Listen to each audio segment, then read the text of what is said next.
Hey everybody, Rosematter here. Welcome to part 9 of my Rose Guns Days Let's Play. The last couple of episodes have been building up to things just collapsing for Primavera and just people in general, and it really felt like it all came to a head last episode. Just like everything is going wrong for people that are not part of Caleb's family. Rose still dealing with the attack that she suffered from the previous episode, and Amanda coming in and throwing her weight around, taking over Primavera. Caleb's goons like making raids on places, attacking Rose and Leo and everybody, forcing pretty much everybody into hiding. And yeah, it's just not a good situation. Also, Caleb wanting the U.S. to basically, the U.S. soldiers in the military to be working with him, so he can basically get the contracts like to give to his soldiers. And they came up with I think they said, like, if you give us $100 million or something crazy like that, then we will agree to your terms. Knowing that Caleb probably will not be able to come up with that money, so they had no intention of fulfilling their contract. But knowing Caleb, he is going to take that, he's going to run with it, and that might come to a impasse, or like a point where there's just going to be an all-out war because the Americans promised him something, not expecting him to deliver, and if he does, there's going to be trouble. So it just feels like everything is like, it's like a powder keg ready to explode. So let's go ahead and get back into the story and see what happens next. High-class sightseeing hotel. The Caleb family uses high-class hotels all over the city as their hideouts. These hotels are forced to lend them suites as part of their protection fee.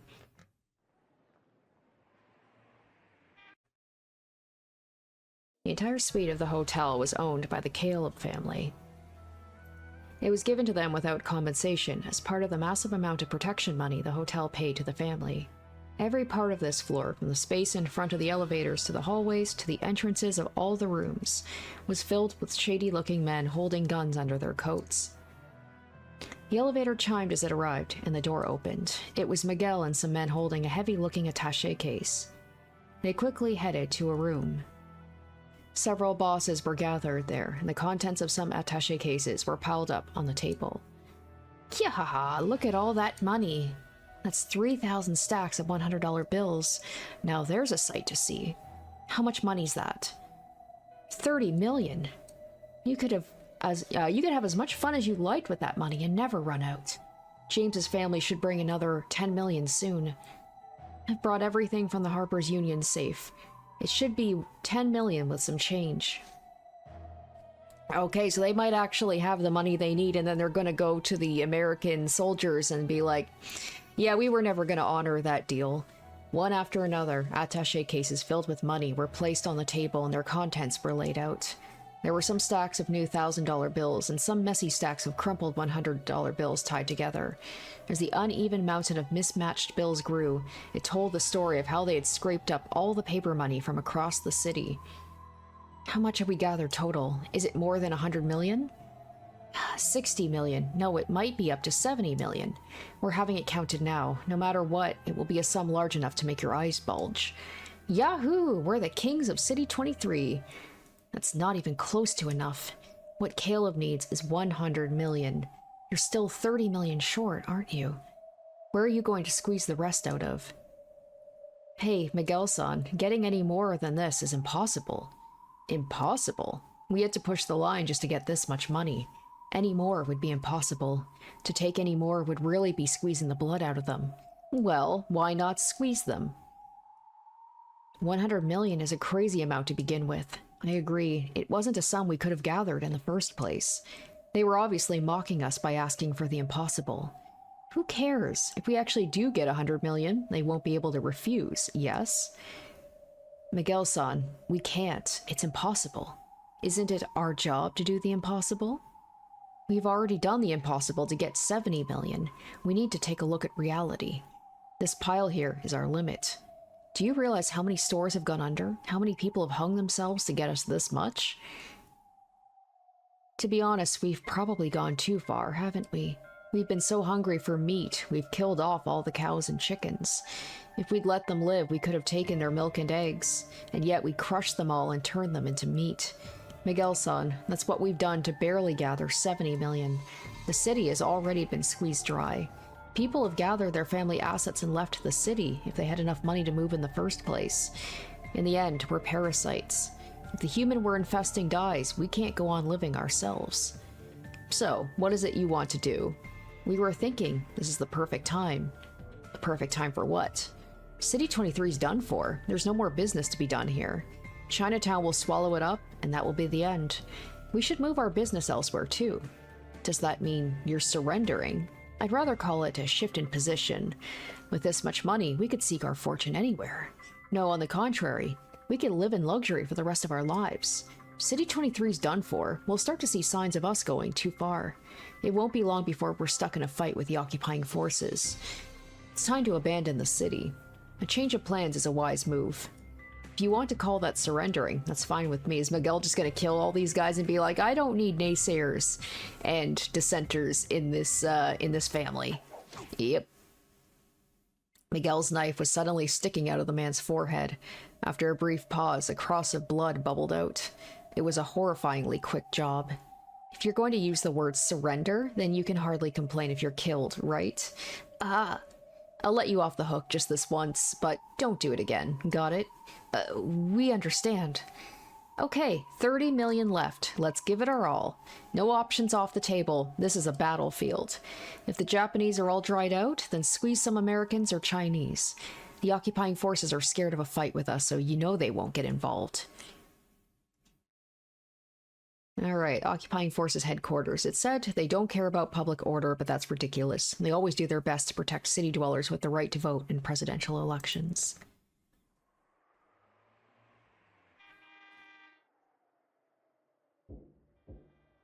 It's Butler. I'm coming in. Have a seat, Captain.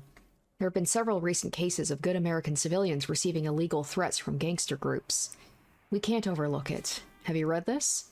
Certainly. I imagine it's the work of the Caleb family. Caleb, when given the impossible task of gathering $100 million, had acted in the most overbearing manner possible. Now he stopped limiting his targets to Japanese people, and was finally beginning to go after Americans.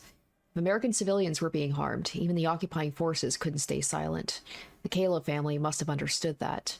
However, to scrape together that unreasonable sum of $100 million, they had finally been forced to act without regards to appearance. This wasn't an unforeseeable result of demanding 100 million Japanese dollars, such an unreasonable sum. Oh, I thought a man capable of negotiating with us could surely manage a sum such as that. I wonder, to me, it certainly seems to be a sum matching the situation we've seen here. We did ask for 100 million Japanese dollars. However, we didn't ask for 100 million blood-stained and crumpled Japanese dollars. We asked for neatly obtained brand new money fitting for us to receive. That's what Caleb doesn't understand. You mean money that can be gathered without troubling any American civilians? Correct. I don't care how much they have to squeeze from the Japanese to get it. However, if they're going to do harm to American civilians, our justice will not ignore their lawlessness. Are you telling me to bring Caleb in?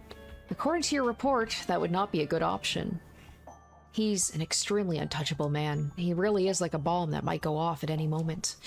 He'll only explode once. However, we're clumsy about it. Both sides will be torn to bits. The big American-Chinese occupying forces high command conference is drawing near. We don't want a disturbance at this time in a city under American army jurisdiction. On the other hand, if we let that man run wild, he could explode at any time. Don't you think it's possible we're the ones who lit the fuse? Watch your tongue, Captain. We are civilized men. We're willing to come to the table if someone wants a deal, be they barbarians or citizens of a defeated country. At least until, as a result of that meeting, we realize they aren't someone worth bringing to the table a second time.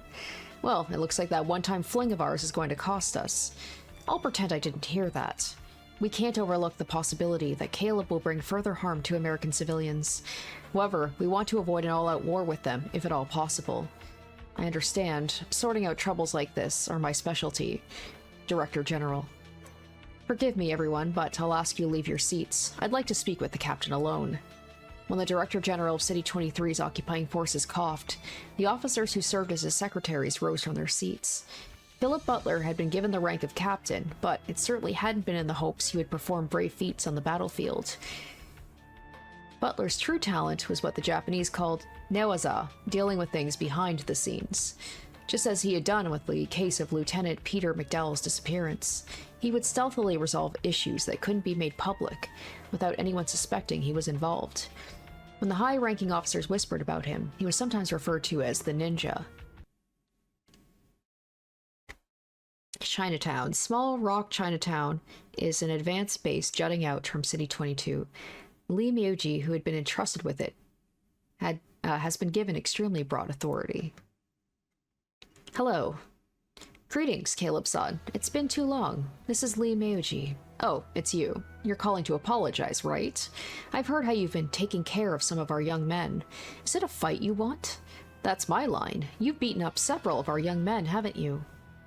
The Caleb family underlings, in their fervor to gain credit for catching Rose and her allies, had been conducting fake inspections near Chinatown. However, they had gone overboard and gotten into a scuffle with a group of young members of the Golden Dragon Society. Back during the time of the many rival underground warlords, fighting with Chinatown and its powerful foothold had been taboo. However, the issue of turf lines had been smoldering for a long time, and the consolidation of Japanese power had suddenly sparked up that old conflict. The best way to stop a territory war from getting out of hand was to focus the enemy's attention inward. Making sure the enemy is always divided, in conflict, and facing inward is the most important factor. The Japanese were pigs on their own, but if they grouped together, they could sometimes become dragons. They could never allow the Japanese to unite. The words of the young lord who had unified all of the Golden Dragon Society in his youth echoed through Myoji's mind. At first, their goal had been to slightly weaken the Alfred family, which had gotten too big. However, Leo Shishigami meeting up with Caleb and joining forces with the Caleb family had been completely outside their calculations. The Alfred family was crushed in the span of a night, and the balance of power in City 23 was destroyed.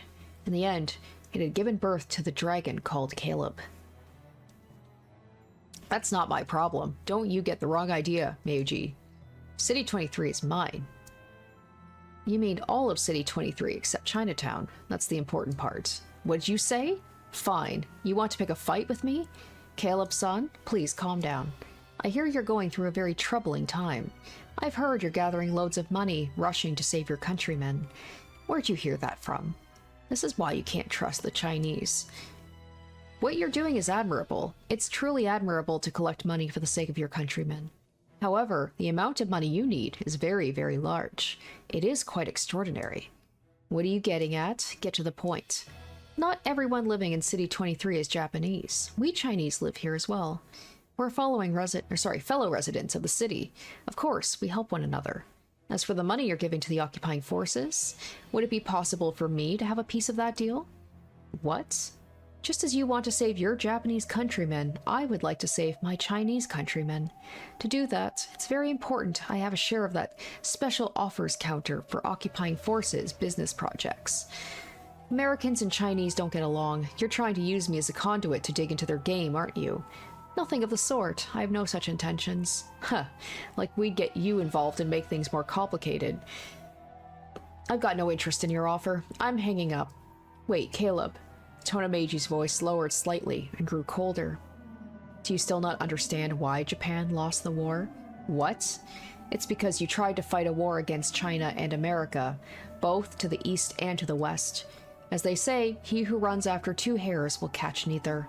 Caleb, I don't think increasing the number of your enemies is your best strategy. What about you? You sure you want me as your enemy?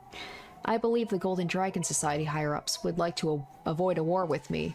City 22 has enemies aplenty too, don't they? You may have been ordered to play nice with me, but I don't think you've been ordered to pick a fight with me. Even if you fight a war with me, the Golden Dragon Society will just send me your head as a gift and try to bargain with me. The Caleb family, with its tremendous momentum, had led Myoji to change his plan.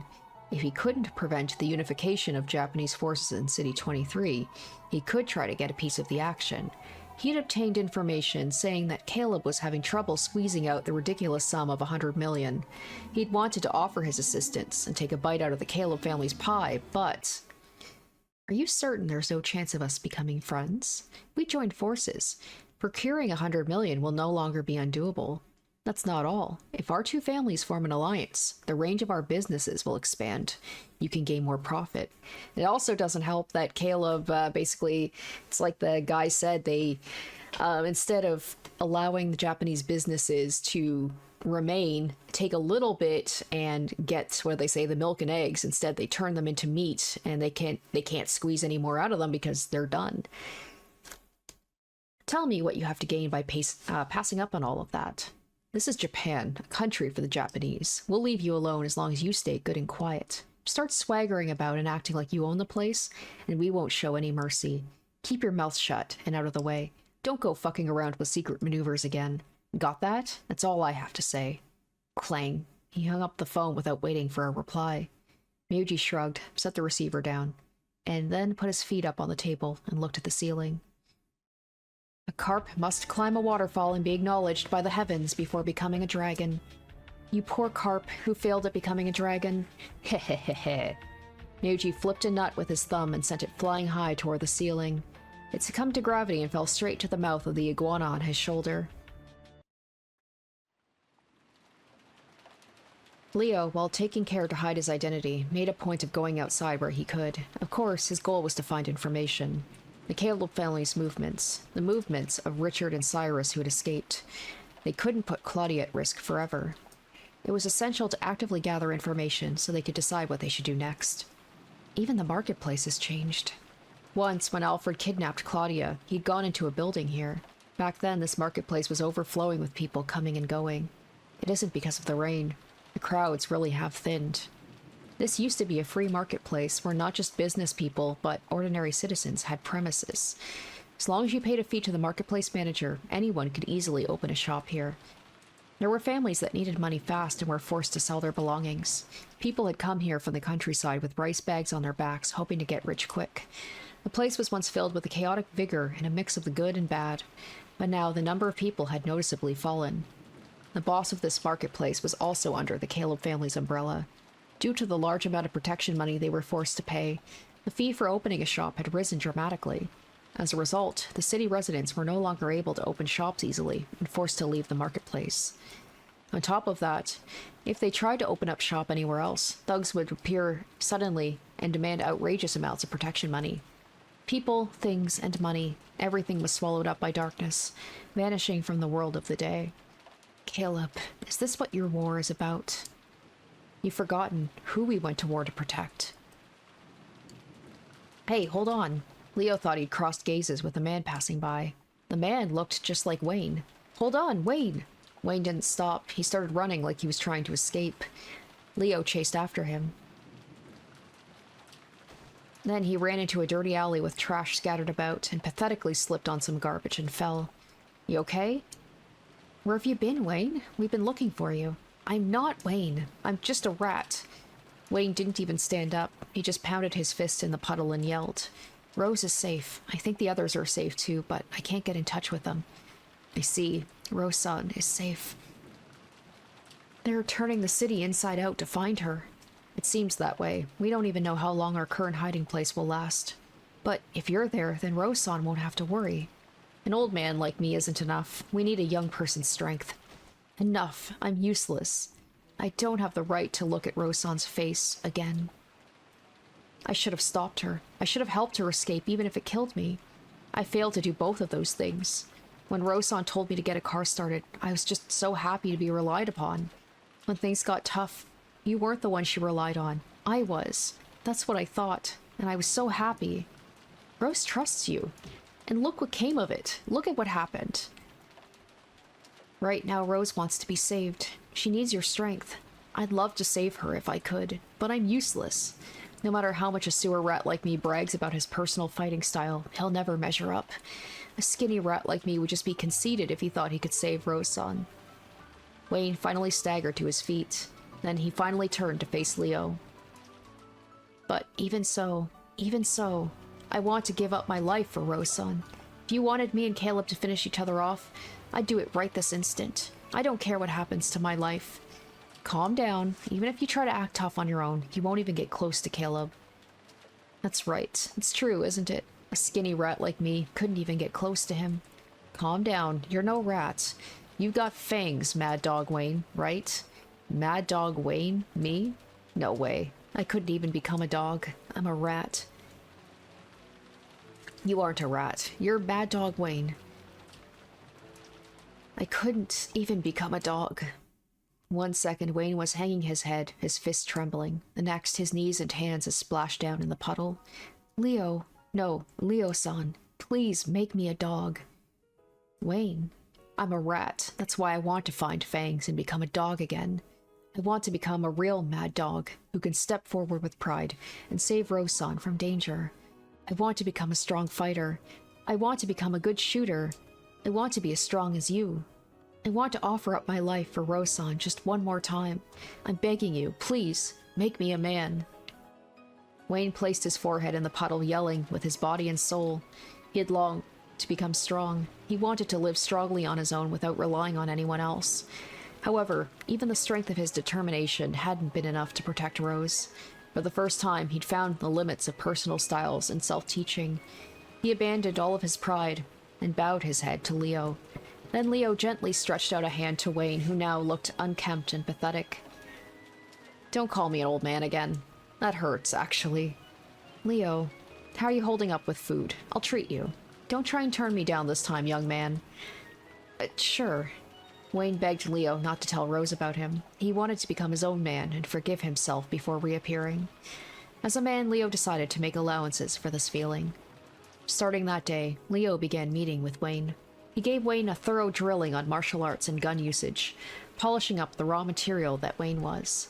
Wayne quietly absorbed all of these fighting techniques. Come to think of it, he used to live life assuming that all adults were enemies. Anytime an adult tried to teach him something or push him around, he treated it as a humiliation. He erased all of this history from his mind. He entrusted all of his power and potential to Leo, and began life anew. They were unable to gather any info on their friend's whereabouts, and had no idea what to do next. Reuniting with Wayne was the one spot of light in an otherwise hopeless time. The 10th day since the shootout at Rose's apartment approached. I don't know. I couldn't even imagine where they might be hiding. Rose and the others must be hiding somewhere in the city. Richard is probably with them.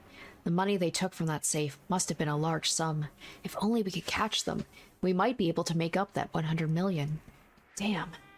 That 100 million number had been much more troublesome than Caleb had imagined. Thinking back on it, he should have suggested lowering the amount or paying in installments. However, if he'd done something like that, he would have been mocked and made to look a fool. That male stubbornness had driven him into a corner. Empty shops everywhere. The area has become quite deserted, too. The old lady at the tobacco store, she was always so nice to me. It's going to get lonely. This whole city is. Masses of my war buddies are starving, even today. Those people who turned a blind eye and sat around selling stuff better not start whining because of something like this. Each one of them quickly closed up shop and ran away. Huh, it sure is nice to be an average city dweller. If any of us had tried that, we would have been shot for desertion. You see, we had to keep moving forward, no matter what kind of fire we were under. There was nowhere to run off to. Even if we lost an arm or had our intestines spilling out, we were trained to hug a hand grenade and blow up along with our enemies. People who abandon their brothers in arms and run away are defeatists, traitors. We'll kill them and hang them high. We can even get some money out of them by pulling out their gold teeth. Just one more push and we'll reach 100 million. And yet, damn it. If you do gather 100 million, does that really mean you'll be able to bargain with them? Yeah, Butler promised me that. What if the occupying forces break their promise? When that happens, there'll be war. I'll walk into the occupying forces headquarters alone if I have to, and massacre every last one of the bastards who'd conned me. Then I might scatter the money we've collected from the rooftop, and slice open my chest. Considering that this was Caleb, he might actually do something like that. Amanda waved her fan, gazing at the gray cityscape. He's dealing with someone who's willing to die. Even Captain Butler can't afford to make careless lies.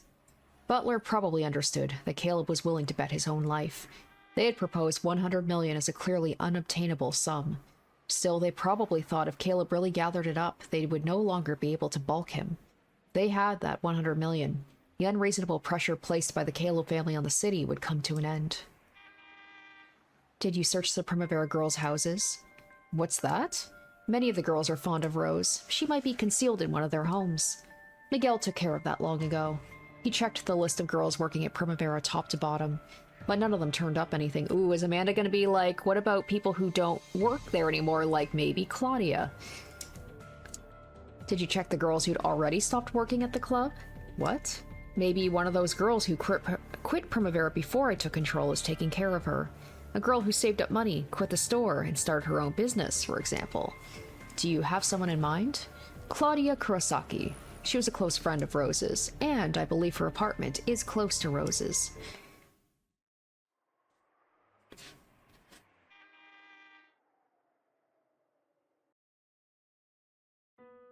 Sorry to keep you waiting. Here's tonight's dinner. Ta-da! Yet another new menu item, sweet potato udon. What are we, test subjects for your new menu items? Thank you so much, Claudia. By this time, Rose had regained the ability to form a faint smile. Of course, that didn't mean her anxiety had vanished. Even though 10 days had passed, they hadn't heard from anyone. If Richard and Cyrus were safe, they should have been able to guess Claudia was hiding Rose.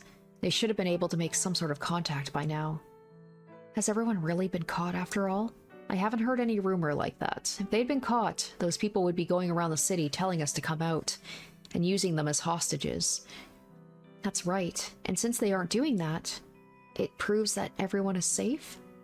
Well, that might mean that's gonna go the other way around, right? Like, if they're gonna bust in right now and take Rose hostage, and then they're gonna use her as collateral, maybe to get, like, Richard out to give him the money. He told me not to say this, but I've already made contact with Wayne. Wayne safe. I've got to apologize to him. He got hurt because of me. Wayne is melting into the city, strengthening himself and gathering information. I'm sure he'll be able to find info about Richard's group, too. Wayne can... Rose, you aren't alone. Everyone's working together because they decided to walk by your side. And of course, it's the same for me. Is Claudia about to be killed? I'm a little afraid of that. Why does everyone support me? That's easy, because your heart is more pure and true than anyone else's. The world of Ladies of the Night had once been filled with malice, envy, and grudges as everyone tried to undermine each other. In the midst of that, she had been the first to show that very, very basic human thing, a true and compassionate heart. It wasn't all. She had proposed to make deals and use money in a way that would help her impoverished countrymen prosper.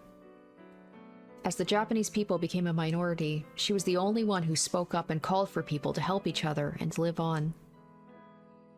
It'd be good if you were just a little more aware of this. Your ways of living and thinking have moved a great many people. That's right. It isn't just me. It was the same for Stella-san, Meryl-san, even Amanda-san. About Amanda. Even though those three were on bad terms, they became so friendly because of your strength, Rose. They want to live with you, and they want to see the future you'll create. It's okay to realize how many people feel this. Caleb is wrong. You can't tell since you've been stuck here, but the city has been laid waste to so badly that it's hard to believe. Many stores went out of business, and there's hardly anything for sale in the marketplace. Some people have already started moving away and leaving the city. That's the result of everyone surrendering to Caleb. If everyone had been as strong as you, this much lawlessness probably wouldn't have been allowed. But so many people suffered because of me. That's Caleb's fault, not yours. That's right, you had nothing to do with that. All I did was wish I could protect my poor countrymen. That's all I wished for, yet this is what happened. What does it mean to protect something? Could it be that it's a job so massive that someone like me shouldn't even hope for it? I don't know what to do. Rose hung her head and tears streamed down her face. Claudia, realizing she had pushed a little too hard, hung her head as well. Leo turned his back to them, got up and stood by the wall, chewing on his unlit cigarette. Huh? Who could that be at this time? They perked up their ears. Sure enough, they heard a knock on the back door downstairs. As Claudia made to go down the stairs, Leo grabbed her shoulder. Should we knock again? No need to be hasty. Let's take it easy. There's a light on the second floor. Someone's definitely here. In the alley near the back door were several jostling underlings from the Caleb family. It wasn't only around the back door. There were also a line of jostling people in front of the store surrounding it. Hello, who is it? As she slowly opened the door, the chain still set. The door was violently ripped open. Through the crack of the door with its creaking chain, several men glared in at Claudia. "What's this? I've seen you before, haven't I?" Good evening. Would you mind opening up? My apologies, but it's a bit too late to pay a visit to a lady's room. Oh, I've brought a gift that would make a visit to a lady's room worthwhile. It's very bright and red, just like a rose. Miguel's knife thrust through the door and the gap in the door stopping just before Claudia's nose. Man, he really gets off on wanting to cut off women's noses, huh? We've even brought champagne. The men behind him all pointed their guns at the door at once. The heavy metal gun barrels pressed against the door one after another with loud thunks. You wouldn't want to have a toast in a place like this, would you? Would you open the door? Claudia had no way to refuse. The instant she timidly removed the chain, Miguel and his goons poured in. Hey, what are you doing? Don't make a mess. Please, don't come inside with your shoes on. We're just looking for someone. Would your good friend Rose-chan happen to be staying the night? I don't know what you're talking about. It's the truth. Well, women can lie with a straight face after all. You can't trust them. Search. They might be hiding somewhere. Stop it. This is a restaurant. Don't mess everything up. Hey, the flame's still on under the pot. We wouldn't want there to be a fire. One instant, Miguel was laughing impishly, and the next, he was furiously kicking the stock pot that sat on the gas burner. What are you doing? Go away, please. I'll call the cops. That's a nice collection of alcohol you've got here. At least your taste in drinks isn't bad. Ooh, potato shochu. Caleb loves this brand. He slammed the bottle against the gas burner. Its scattered contents burst into a curtain of fire and spread throughout the kitchen. Miguel watched it in ecstasy, taking more bottles from the alcohol cabinet and throwing them in. Stop it! You'll catch the building on fire. I hear you just opened up shop. It would sure be a shame if it went up in flames. Miguel-san, they weren't around anywhere. What about the second floor? No one, but there were signs someone had been there until a short while ago. Say stuff like that sooner, will you? Kyahaha. Why don't you guys have a little drink too? It looks like the place is just filled with good stuff. Hehehe. Stop it, someone! Several men followed Miguel's lead and started throwing alcohol bottles into the fire. A half-crazed Claudia tried to stop them, but she couldn't stop these men who were running wild as though this was some kind of prank. As it happened, Miguel and some others pushed their way up the stairs. True enough, there's a stench of someone other than that woman, isn't there? They had probably been eating here until a moment ago. There were chopsticks and a bowl, but only enough for one person. However, the burner in the kitchen had been on. Something seemed off about the idea of someone leaving the fire and going all the way up to the second floor to eat. They slammed the window open. Below, just in front of the store, several of Miguel's underlings looked up. No one snuck out, right? That's right, Miguel-san. Miguel's eyes went to the closet. So, is that hide and seek? He slammed the sliding door of the closet open. Of course, there was a futon inside. When he violently grabbed the futon and threw it out, enough bowls and chopsticks for 2 people fell out and clattered to the floor. Oh, come on, you're supposed to bring your bowls back to the kitchen when you're done with them.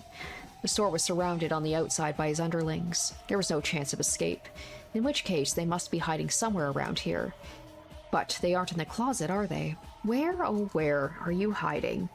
Miguel turned his back to the closet with an impish smile, and then suddenly leapt up like a panther. He climbed up to the top shelf of the closet and stuck his knife into the ceiling boards as though piercing the heavens. He could clearly tell from the resistance on his knife that it had pierced the ceiling boards and pierced something lurking on the other side. Do you realize how old that is? Hiding above the closet ceiling? Are you trying to be a sneak thief or something? Leo could... Quiet, don't make a sound. Ugh. Hey, that didn't feel like the flesh of a woman. Could that mean Leo? He dug the knife in even further and felt something heavy crumple about the ceiling. Ugh. In his cramped position, Leo had his arms planted above his head as he braced himself, sweating profusely. Does it hurt? It does, doesn't it? It's just so moving that you still haven't given up. I've got no interest in humiliating proud warriors like you. Miguel took his hand off the knife, which was still sticking into the ceiling, and slowly walked out of the closet. I'll use this to assist your harakiri and end the pain right now. Yahaha, die! The gun, decorated to match Miguel's outrageous outfit, spat fire blasting through the ceiling planks. Something heavy tumbled out of the ceiling and scattered across the floor. What? Potatoes? A potato with Miguel's knife sticking out of it rolled to a stop at his feet. The thing in the ceiling had been a bag filled with potatoes. What the? With a battle cry, the kitchen floor leapt into the air, and the heavy bucket of pickled vegetables that sat on top of it went flying. Leo and Rose had been hiding in the storage area under the kitchen floor on the first floor.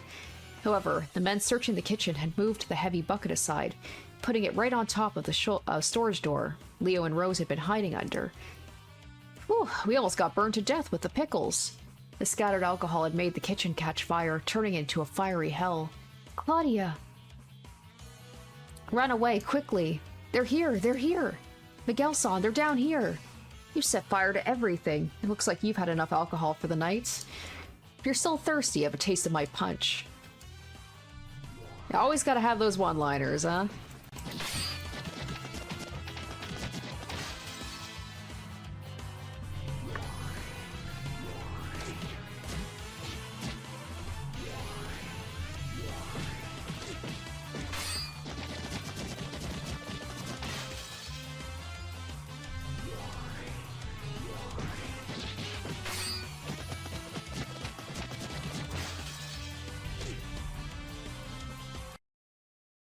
As they dashed outside the store, Leo's fists sent Miguel's underlings flying, one after another. Pushed back they made to pull out their guns, but they hesitated.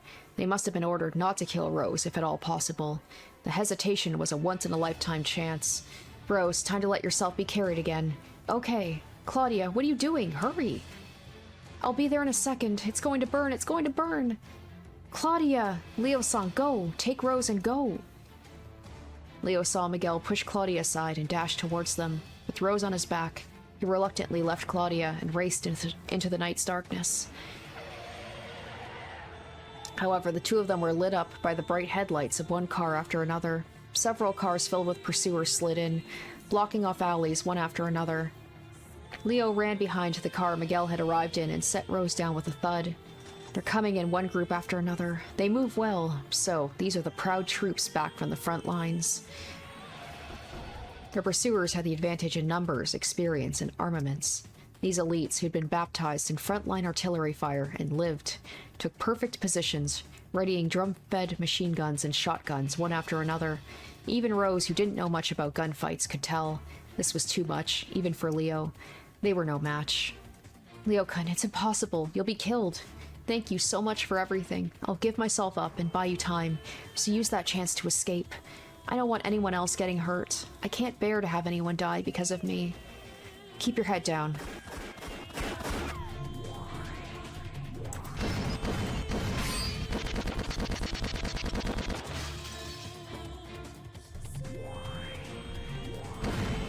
Oh my gosh, this one is horrible. Ah, that was really bad. That was really bad. Oh my gosh, oh my gosh. Man, if I could die in this game. I got like fat fingers there, I don't know what happens.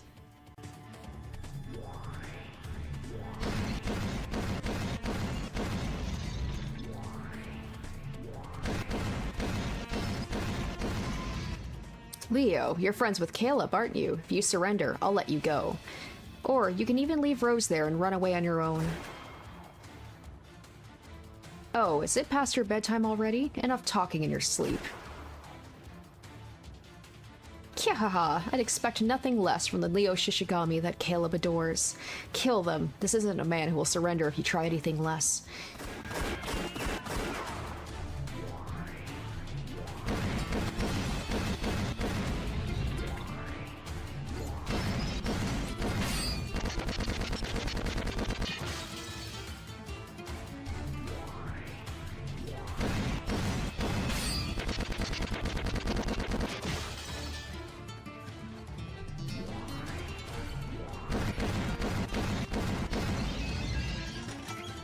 As Leo moved his hand to ready a new magazine, Rose placed hers on top of it and gave a small shake of the head. I really am grateful for everything. I was so glad that everyone adored me as the madam, but, you know, I'm not a woman capable of anything that would make it worth everyone risking their lives to protect me. I'm not Madame Rose. I'm just Rose Hybara, a useless lady of the night who can't even attract customers. There's nothing to be gained from keeping me alive.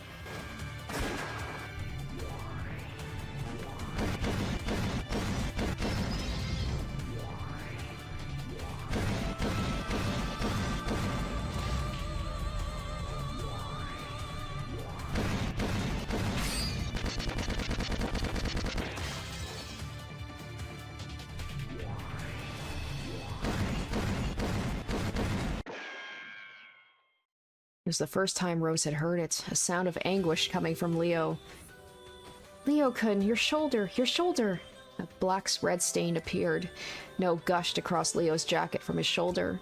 It's just a scratch. When you're as hot-blooded as I am, 1 liter pours out with a nosebleed. He was joking, his expression twisted slightly as he bit down the pain.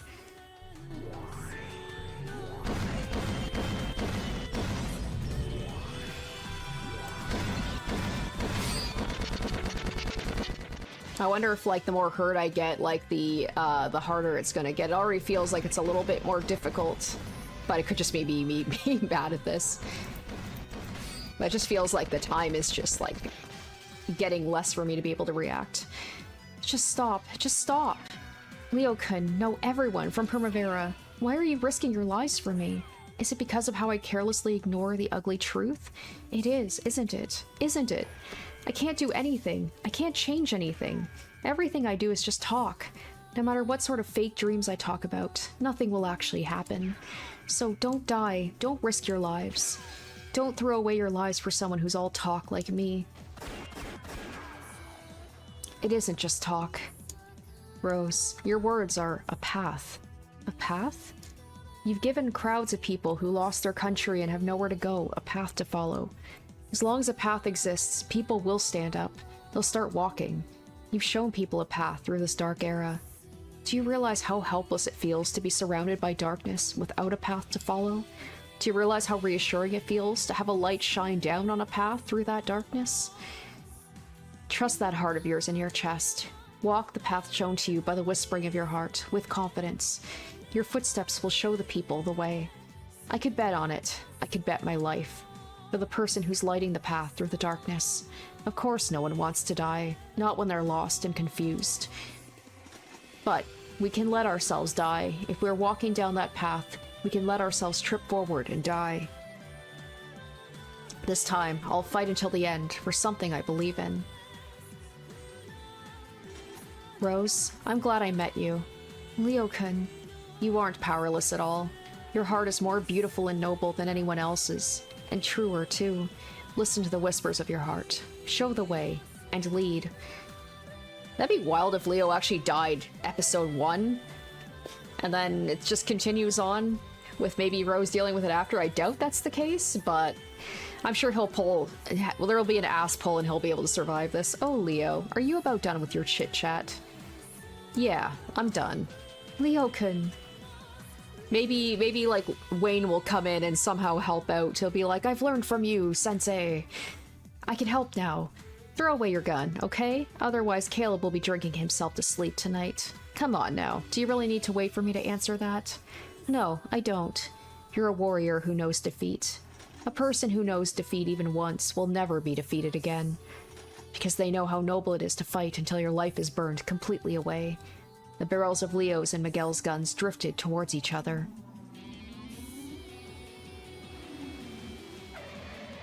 In that instant, a screech of tires and a terrible crash broke the silence. Who am I thinking of? It's Stella! Stella comes in with her bad driving. Come on. It was Wayne! Hey, I was right. Wayne did come in. Wayne had plunged his car in front of them. Leo, I'll cover you, so get Rose on out of here. Wayne-kun! Run, Rose, run! You aren't allowed to stop running. Your running footsteps will make a path for the people, for us to follow. Oh, it's Bad Dog Wayne. I've been looking all over for you, wanting to make you Dead Dog Wayne. Rose-san, run! Don't hold anything back, and don't look back. Rose! With her eyes squeezed shut, Rose dashed into the shadows, running towards the other end of the alley. Their pursuers, caught off guard, frantically pointed their weapons, but Leo's and Wayne's guns began to spew fire at once. Ah! Ah! Ah, that's terrible, terrible. Oh my gosh. Whew.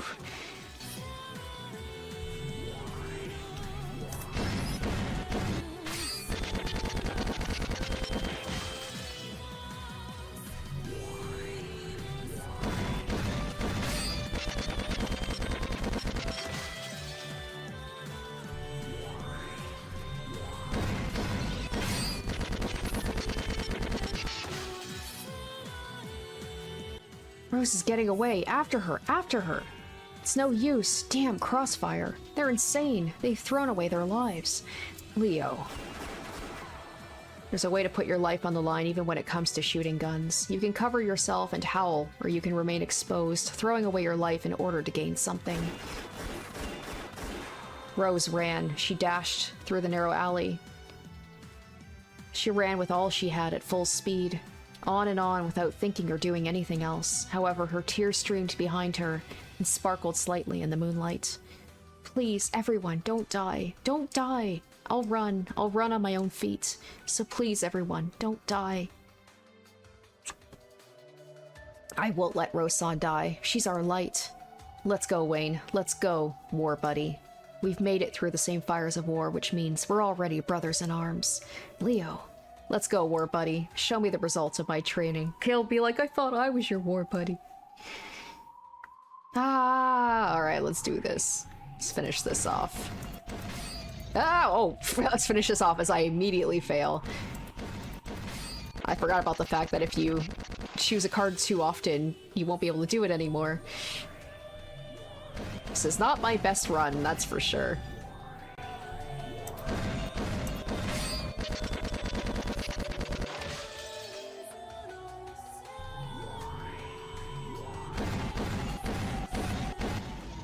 Dang it. Wait, is that the end?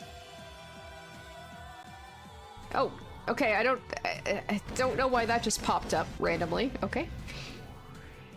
I was like, that's a weird way to end the chapter. Oh, I guess it is. Okay, alright, so we're wrapping it up. I did say I thought that this felt like this was gonna end soon. Oh, so apologies for a little bit of a shorter episode, I guess. I'm sure there'll be like a post-credit scene or something about like maybe what all the characters are up to.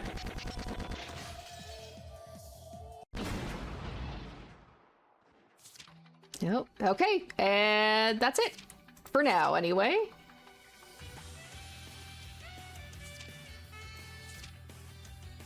I'm just like going through... Come on, there's gotta be a post-credit thing. It's really cool. I do like the credit scenes. And you! I love when games do that. Be like, thanks to everybody and you. This was bad. This was a really... That's... Ooh, 94%. Ouch. Terrible. Absolutely terrible.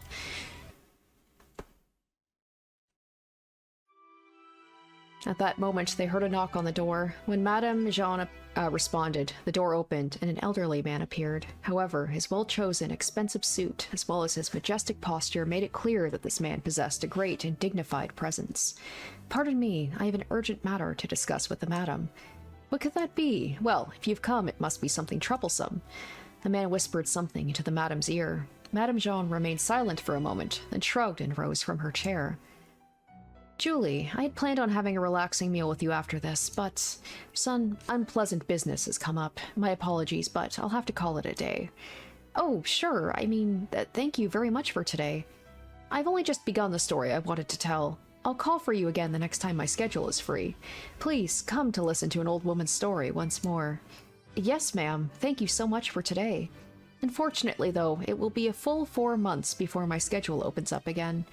For an old person, time is more precious than anything. It's possible my life will end before I finish telling my story. Ho ho ho. When Madame Jean went out into the corridor, a line of black-suited men welcomed her with a deep bow. The madam left with them behind her. As I watched her dignified back, I remembered that she was the Dawn who represented the Japanese criminal underworld. I wonder what happened to Rose, Leo, and Wayne after that. However, as a person of the future, I knew just one result of the story. That was that Wayne Udera did not die. That man who had served as a leading member since Primavera's creation was still the I don't know what that word is, consigliere to the Japanese mafia called Primavera, but no mention of Leo. I'm assuming he didn't die. If Wayne didn't die, Leo definitely didn't die. A consigliere is an advisor, a supreme advisor, who can directly offer his opinion to the highest ranked person in the organization. Aw, that's so sweet. He just wanted to, like, be there for Rose. It's nice to know that his dream came true and she trusted him so much that he was her advisor. But yeah, the question is, you feel like Leo might be her advisor? Or maybe she asked him to and he turned it down and be like, I'm just a bodyguard, not an advisor. The man who'd crawled up from being a sewer rat went on to call himself a mad dog and eventually became the #2 person in Japan's largest mafia. Hayashibara-sama, a car is ready for you. This way, please.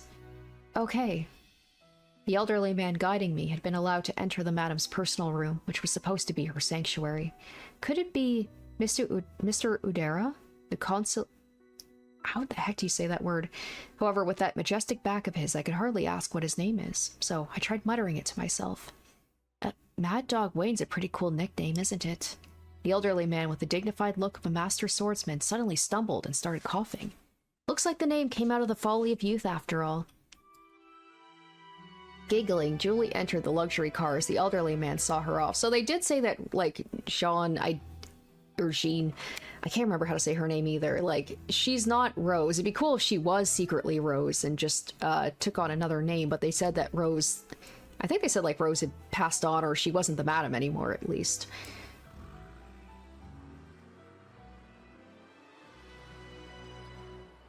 At her company, her bosses were all lined up waiting for her, barraging her with questions about what she had heard.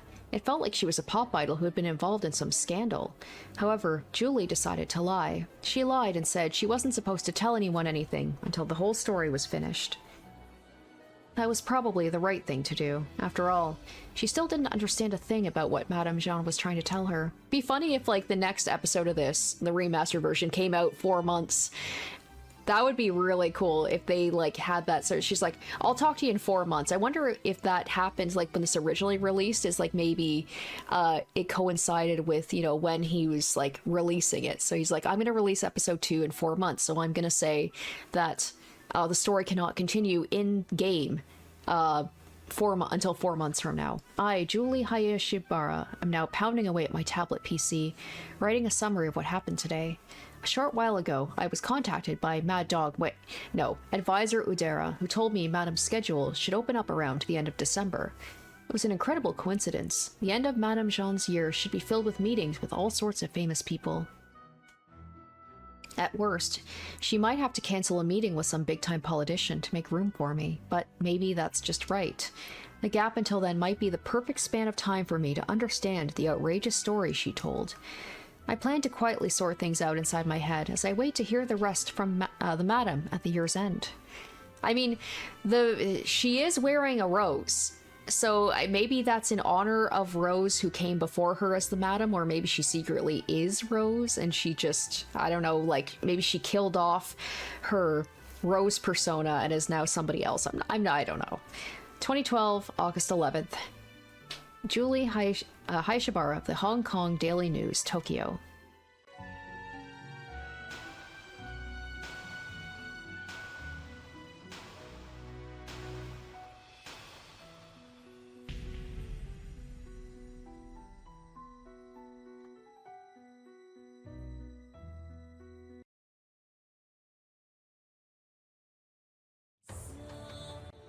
Okay. Here we go. This is what I want to see. Like, all right, what's going on? In front of the City 23 Occupying Forces headquarters, many cases of money were being carried out of a line of money transport trucks surrounded by black cars. One by one, these were carried into the conference room inside the headquarters, where they began to fill a corner of the room. Butler's subordinates were opening them up and counting each and every stack of bills. You certainly are cautious. Do I look like a man who would try to fool you? This is to check that we haven't been fooled, and also to check that you haven't been fooled. Oh, you dare to say that, do you? What do you think, gentlemen? Even greed should be handled in moderation. At any rate, Mr. Caleb has shown us a splendid performance. Why don't we welcome him as our new partner? Okay, so they're agreeing to the, Okay, so I guess he gathered the money and they're actually going to honor their, agreement. At worst, it could mean an all-out war with the Caleb family. I have no intention of fighting a war. Just find me a skilled assassin. Now that the Caleb family has crossed the line, they're just like a puffed-up balloon. Just poke the one point called Caleb and boom.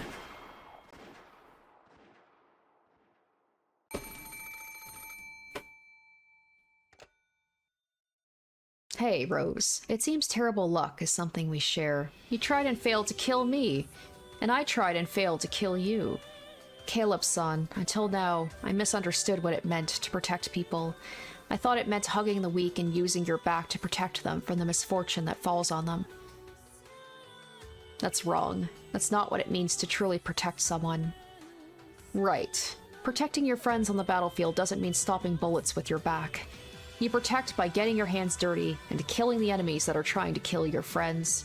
I've been turning my back from the resolve needed to dirty one's hands in order to protect.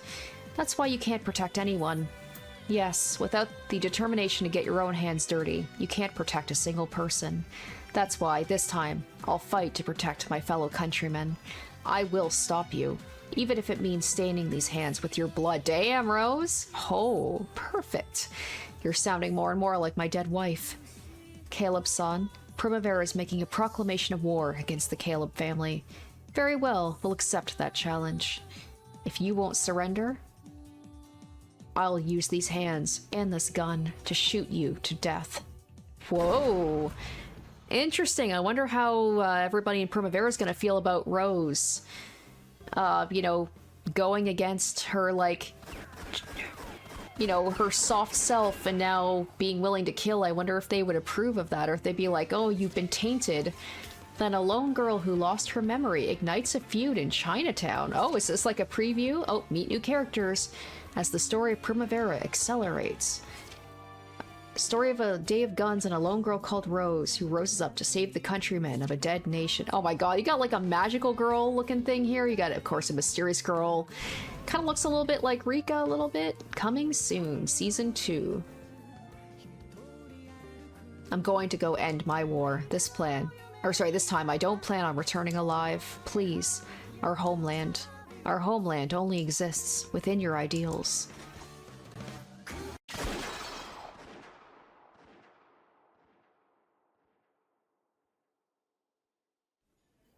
Alright guys, that's going to do it for episode 1, season 1, what have you, whatever you want to call it, of Rose Guns Days. I liked the story overall. I like the characters. It is different, very different from, you know, the creators' like usual stories, but that's not a bad thing at all. I like this setting. It's very different. The kind of like the 40s post-war alternate world of like what happens if Japan loses the war. And yeah, just the characters are fun. And I'm excited to see what happens next. I was not expecting that ending with Rose basically being like, I will kill you, Caleb, with a gun. I will dirty my hands. And like I said, I am curious to see like how Leo, how Wayne, how the girls of Primavera, how would they feel about Rose kind of like turning to the darkness? But that was a cool thing where she's just like, I've been kind of, you know, I've been trying to do good by the people I want to protect, but I'm not going far enough. So it seems like she's just kind of, she's meeting Caleb's energy. I don't know how she is going to, especially directly challenging him, saying like, I will kill you. She's not going to be able to get close to him. It'd be one thing if she just pretended to surrender and then just pulled a gun out and shot him. Still unlikely to happen, but the fact that she's just coming at him and saying what she's going to do, yeah, like, good luck. And then the whole thing with the Chinese mafia, seems like they are looking for a hitman or an assassin.